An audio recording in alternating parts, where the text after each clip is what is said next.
What's up, YouTube? Hey, Card Dreamer here, coming to you with the very first series of Touching Lives one person at a time. With me is an awesome guy by the name of Rob's Cards. His name is Rob, and he is joining us today. He is going to be our first person on Touching Lives, and we're going to talk a little bit about some things. People are going to come on in and get to see what we're doing and ask some questions. So, just if somebody wants to comment, make sure I'm getting comments. We'll be rocking and rolling. So, anyway, Rob, how you doing, buddy? I'm doing good. Good. How's I'm glad to be here, and hey, Aaron, and I'm glad to Hey, Aaron. show, and I'm glad to be able to contribute whatever I can contribute to helping touch lives in the card world. Yeah, that's awesome, Rob. Hey, Rob, just give us a backstory about yourself. Give us a backstory about how long you've been doing YouTube, and kind of what your collection is about. Okay, I started YouTube around a little over a year ago, and my collection is mainly baseball. I do have football, and I know you're going to be concentrating on the football aspect of questions. I'll be concentrating on the baseball here. It's mainly baseball, but I also have football and basketball cards. Okay. And I've got roughly, I'd say, 40,000 cards or so. Wow. Wow, that's a lot. Those 5,000 bins, I filled them up, and then I multiplied by 8 or whatever. Gotcha. So about how many football compared to baseball do you have? Oh, I'd say baseball is around 32,000. Maybe football is 3,000, and basketball is 5,000, around like that. Wow, that's cool, man. I used to be a baseball card collector myself, but I have got away from it. Just not one of those things that I had followed as an adult, so I kind of just walked away from baseball cards altogether. But as you've known, I've picked up collections and stuff like that. But we're going to ask some questions, Rob, all right? And we're going to just have some conversations here. And what's up, Mr. Mazza? How's it going, buddy? Andrew. I appreciate that, buddy. I appreciate that. So, Rob, who influenced you in collecting cards?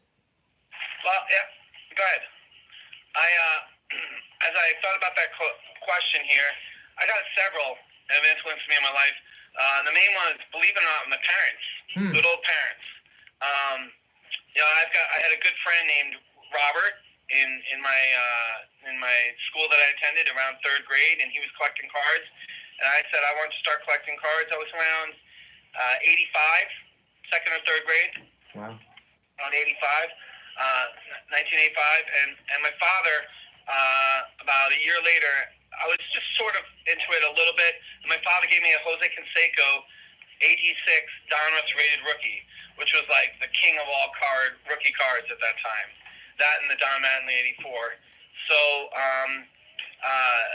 that got me really into it, and then my sweet old mother would drive me from card show to card show, and she'd take me to my friend's Robert's house, and we would trade nonstop. Laugh out loud. Wow. So you've been doing this a long time. You've been doing it since you were 3. That is absolutely amazing. And then to be influenced by your parents and friends, and that is great, man. I started collecting cards when I was 14, actually. I got gifted.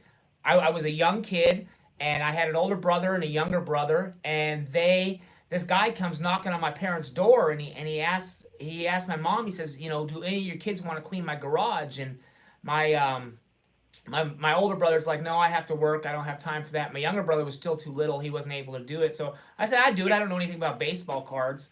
And I actually went over to this older gentleman's house and helped him clean out his garage. And he gave me, when I was done, he gave me this big box. And the box had to have been, when you're a kid, everything looks big. But it had to have been about, I would say, 2 feet tall by about 3 feet wide. And it was just, cards were just thrown in there. There was nothing organized or anything. And that's what actually got me collecting cards. because I was going to go sell them all and make some money on it. And a guy stopped me at the flea market as I put them all on a table for $1 a piece, and he told me, "You really don't know what you have here, do you, young man?" And I said, "No, I don't really know what I have here." And he gave me. He said, "You take this Beckett and go get with your dad, and you know he'll help you look him up." And I said, "Well, I don't really have a dad, you know." He says, "Well, what's your mom's number?" And at that time we had payphones, so he called my mom and and he came over for about 2.5 weeks, showing me what I had of value, and I was actually blown away because I didn't know that this piece of paper, this piece of cardboard, actually had so much value, which was pretty cool. So that's how I actually got started collecting. Great story. Yeah. Hey, so what is the first card you actually owned? What was it? Yeah, going back, it was 1985. Is when I started minor collect. Like, I was 8 years old and I just started getting into a little bit. 86, I really started buying the packs. But in 85, I got an 84 Topps Robin Yount. I still have the card. Wow. The card. So for any of you watching, if you get a card and you sentimental, hold on to it. Hold on to those sentimental cards. Yeah. So 84 Topps Robin Yount. I'd say some of my earlier cards were the 85 Topps that I got out of the packs. I still have many of them, but 86 was my bucket load where I really started collecting a lot. Really? So what's your favorite card you have right now? What is that one? It's still that 86 Donruss Jose Canseco, because I was given that on my 9th Christmas. Oh, that's cool, man. That's cool. Yeah, I still have a bunch of cards that I had when I was a kid. The one that I tell you, see, so this stuff here came from the collection that I got from, what's up, Pepino, man? How's it going, buddy? Of course, this is the 1971 Terry Bradshaw rookie card. That was in that collection that I had, which is awesome. Of course, the 1972 Roger Starbuck rookie. I still have that one. That's all in that collection. The 72 Namath card, which was also in that collection. So these are all things that I've saved, and I've got binders and binders. You see over here on to my right is binders and binders of cards. So those are things that I've collected. My brother, so funny, because my brother, he was so afraid I was going to sell my card collection that he held on to this card right here for me all the way up until about 4 years ago, and he finally gave it back to me after I begged him and begged him and begged him to give it back. So, anyway, yeah, because that's just what you do when you're kids, right? You try to make money, and that's how it works. But yeah, I have a few other favorite cards too as well. What's that? Yeah, I would say that I have a 69. Oh, hey everyone, I have a 69 Rod Carew. Oh, cool. 1969 Rod Carew that was given a little later on Christmas. I have a Cal Ripken rookie, the one with the 3 people in it, not the one. So I think the favorite cards are kind of the sentimental cards. Right. Because those are the ones that really hold on to your heart in the hobby. You know what I'm saying? Yeah, no, I hear you, man. I do. I hear you. I absolutely hear that. And that's great. You know, sentimental cards are very important. So, yeah, sentimental cards are very important, and it's one of those things that you just, you know, somebody posted, I think it was recently, that they wanted to sell a card that was sentimental. And I asked them how much they wanted for it, and they were like way out of the dollar range. And I'm like, well, you know, when something's that sentimental, it's hard to sell because you don't want to let it go, right? So it's pretty Right. It's pretty one of those things. I always tell people, don't sell your sentimental cards. You know, they're there for a reason. They're that memory. I'll get to all those questions in a minute, you guys. With the I know there's a lot of questions going on right now, and I want to get to that. I just want to get to these questions, and then we're gonna just answer all the questions you want. And I'm good with that. So just hang on with us for 1 second. So I gotta ask you. So out of all the YouTubers, I mean, we watch a lot of. I'm sure you watch a lot of YouTube also, and I do. I watch hours and hours of it. I think my phone said I watch 6 hours a day of phone time. That is a lot. My wife says I watch too much. Because anyway, what YouTuber that comes on a video do you have to watch, man? What YouTuber just pops up and is like, I gotta watch that YouTuber? Yeah, I was thinking about this, it's kind of a hard thing because you don't want to hurt anyone's feelings. Right, But if I I could just understand. I'll just pick two. Okay. Is that all right? Yeah, go for it. Yeah. My go-to guy, believe it or not, is Jab's family. Okay. He has about almost 20,000 subscribers. Right. Insane. He does things at flea markets. He always gets these great deals. I don't know how he's like. I just picked up a Jack Morris rookie for $3. Right. I was like, how do you get a Jack Morris rookie for $3? He's like, I just picked up an Eddie Murray rookie for $5.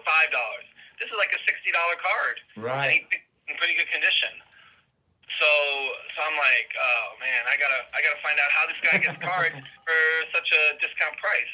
So Jab's family, I would say his name's Eric. He's a really good guy. Right. My second one is Sandy Frank, because I like pack openings. I just like the thrill of a pack. So Jab's family. Hey, and Sandy Anthony. Frank. I'm listening. Go keep going. I'm sorry. I was just shouting out some people. And one other thing about Sandy Frank, he's really good with the prospects. So I like watching him because he knows a lot about the prospects. Right. Yeah, I have a couple too. I can't. It's hard to pick one, but for me, there's a couple that I just when they pop up, man, I just have to be on there. Ricky Russo is one of them for me. Just so much of the stuff that he opens. He is. I have him on the bell, and I can be in the middle of work, and a Russo video will pop up. And while I'm working, I'll push play on it and just kind of watch it while I'm working. Probably not, the best thing to get myself out of trouble. AJG, what's going on, buddy? Hey, and the other one for me is PDX Pack Ripper. I just love his videos, man. I just love what he does and what he's opening because it's all new products. I mean, there's so many great YouTubers out there, and Yeah. man, that's what the reason that I'm doing this is just so we can all connect. Because you're a baseball guy and I'm a football guy. Let's just flat out say that. I mean, I love football and I don't really understand baseball today's baseball. The old baseball I can, but today's football for me is just it's hot, and it's what I am. And same thing with you in baseball, man. I just watch. You know what I love about you the most, Rob, is the fact that you love the retro stuff. They call it a junk wax. I hate that word. I hate junk wax. And I don't like junk wax. I call it love wax era. I respect the fact that people call it, but to me it's not junk because people are seeking it now more than they ever have before because they want those old rookies they grew up with. They want the old cards. I mean, you want a Barry Bonds rookie, and you want you want the not the Derek, the all the guys that are just now making the Hall of Fame, So that's what I respect about you is the passion for the retro stuff. So what? Baseball. I'm just trying to insert something real quick. Yeah, go ahead. Sorry, Jeremy. With baseball, vintage. I consider vintage. I don't know what you guys watching. We could have maybe open up that topic, but right. Vintage I consider is 1975 and earlier. Right. Semi-vintage 1976 through like maybe 84, and then modern cards 85. They're going to come out with some new categories because there's that whole era that had so many cards. But 76 to 84 had less cards than the mid 80s and late 80s, and also 75 and before had much less cards. Right. No, yeah, you're absolutely correct. I use the word retro, and it's just one of those key things that I've learned, and that's usually the stuff from 1987 to like I would say 1995-ish would be more like the retro. Vintage, again, to me, is definitely mid 70s down below. Obviously, if that was true, then I guess, being born in 75, I'm vintage. Yeah, so, yeah, I agree with you. We'll ask that question here in a minute. So, what is your end game? What is the end game? So, you've been collecting cards for a long time. I'm sure you got a lot of collection. What is your end game? What do you plan on doing with your collection? What is the plans? Yeah. Well, some of it for sure. When I get, hi everyone. When I get older, I'm gonna, and let's say in like my 80s, and I'm not able to really collect cards anymore. Something that they're going to my kids. Okay. For sure. I'm going to sell some of them before them because I don't want them to inherit a bunch of things that they're not going to use. Thanks, Snoop. Stay blessed. But older cards are more sentimental, so anything older than 85, I'll probably hold on to.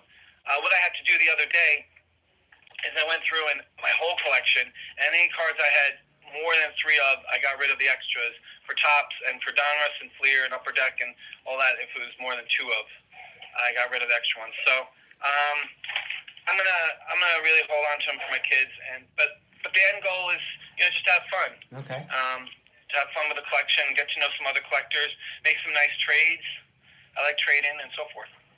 Cool. Yeah, that's a great. For me, my end game is honestly, my wife is 9 years older than I am, and so it sucks that she gets to retire before me. But so I kind of want to retire with her.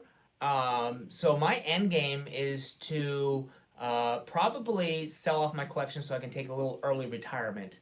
That is probably my end game in the long run at the end of the thing. I'm not sure, but my kids are not into cards. They don't care about cards. They just never have been.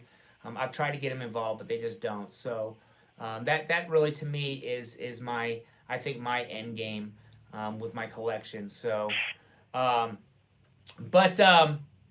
if you had, I see a lot of new YouTubers like Anthony Hockey. I see him on here. He's not really new, but he's newer.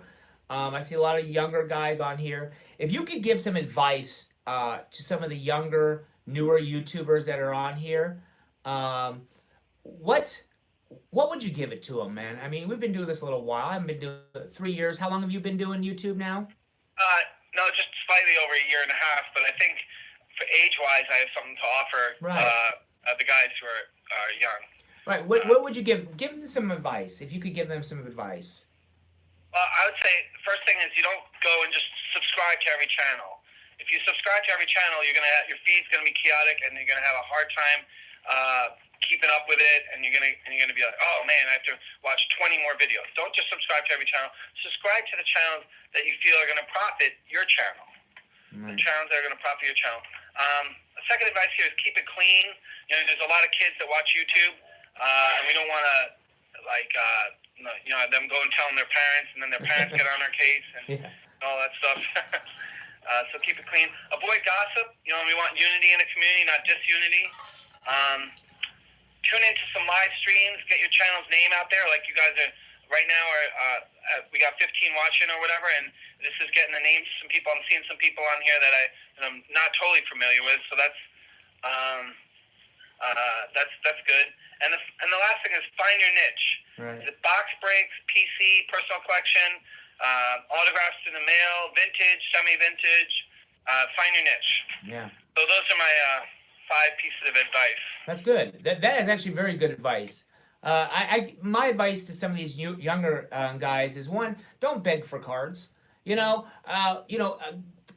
as tubers, I say tubers. I like to send care packages out. I send a lot of them out.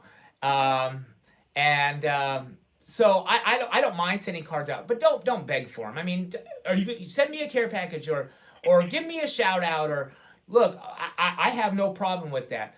But just, it's one of those things that just, if we hook you up, we're going to hook you up. That's just the way it is. We love each other, and we're all going to help everybody out. The other thing is, for me, with the younger crowd is just find who you are.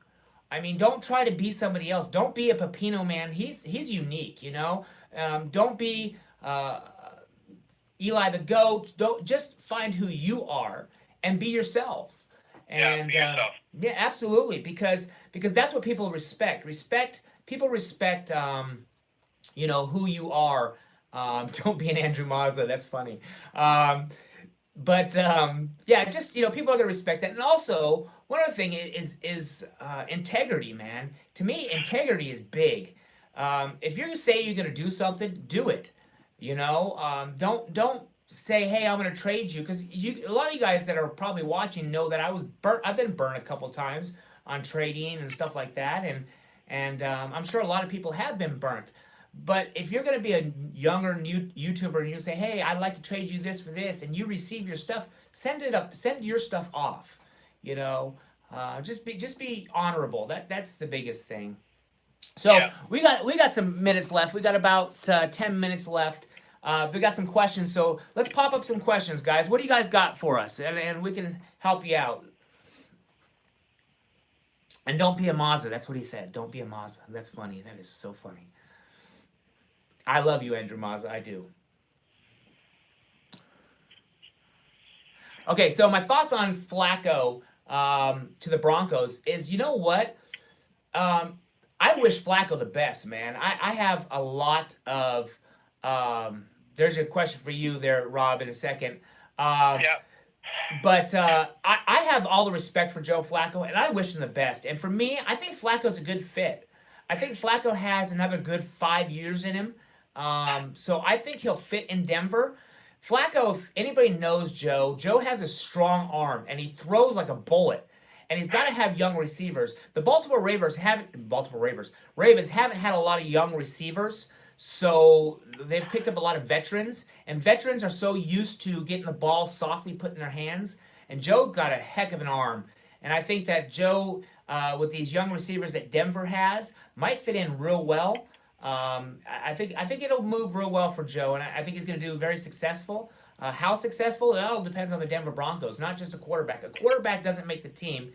It's the whole entire team that makes them so. So there was a question there for you. What do you think about, I think it was, what do you think about the Mets? Yeah, Adam asked about the Mets. Right. Yeah, the Mets, I'm predicting they're going to be a wild card team this year. Probably there's, for those who don't know, there's three in each league, American League and National League. There's three divisions, and the top team in the division makes the playoffs, as well as the next two.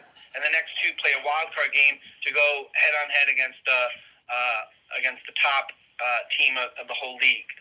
So I'm predicting a Mets wild card, only because I think the Braves are going to top the division. Braves are quite formidable. With they got starters that are coming that haven't contributed before, like Mike Fultonevich.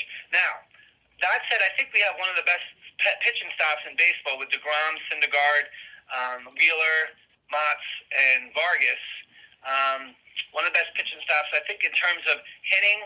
I'm glad we picked up Robinson Cano, second baseman. He looks like he's going to do a lot for the team. It depends. A big factor here is Peter Alonso. What they do with Peter Alonso. He's top prospect. Are they going to promote him right away, or are they going to keep Dominic Smith or Todd Frazier at first? Probably Todd Frazier. They'll be at first, because they picked up Jed Lowry for third. So, so I would say a wild card finish, Adam.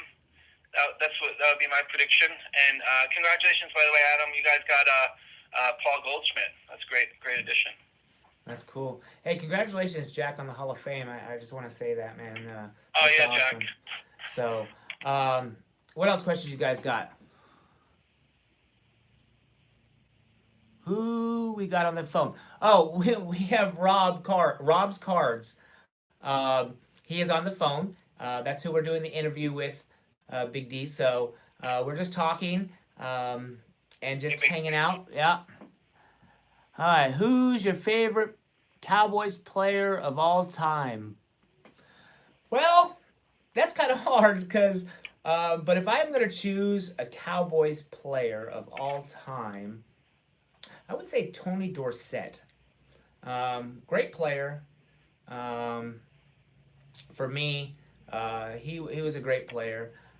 Believe it or not, also, Tony Romo, man, that guy could do some things that I haven't seen. It just sucks for him that he got that injury bug, man. It does. Cowboys looking pretty good though. I mean, Dak is pretty solid, and and Zeke, and I think you guys have a good chance, especially you Cowboys guys, I think you guys have a good chance at hitting some playoffs coming up very soon, and making it somewhere. So that's kind of where I'm at. Emmett Smith, yeah, for me, I actually got to meet Emmett Smith. Um, that was kind of now Emmett is a nice guy, but he's cocky. Personally, he had a very cocky attitude. Um, but I got a chance to meet Emmett when I was younger, through a charity golf event, and he's a pretty cocky guy, and I really don't like that. Darryl Strawberry to me was a pretty cocky guy. That's kind of what turned me off on baseball, to be honest with you. I'm sure you've never heard the story, but it turned me off on baseball because when I was younger, me and my brothers went to the Dodger games all the time, and this was in the '90s, and Darryl. Um, we asked him to sign our ball for us, and he said, "I don't have time for you stupid kids." And I know during that time, he was doing, he had an issue with drugs, and but still, You know what's interesting about Darryl? what's that? He actually turned his life around. Yeah, he did. He said sorry for his ways. He said sorry for the drugs, sorry for all those things, and he's a pastor now, and he's a humble guy. He turned into a humble guy, but he was like that. I agree. Yeah, I found him on Instagram, and I wrote him because I heard he was a pastor and he changed his life around. And I actually asked Darryl Strawberry for forgiveness for myself, just because of my hatred towards him and how much hatred I had towards Darryl for what he did. And I just let him know that I forgave him as a kid, that for how he made me feel about baseball. He never answered back. He read it though, but he never answered back. So, but it's okay. He's got a lot of people that talk to him. So, so what else questions we got? Got a baseball question? Got a couple more minutes here, guys, and then I want to close up with something.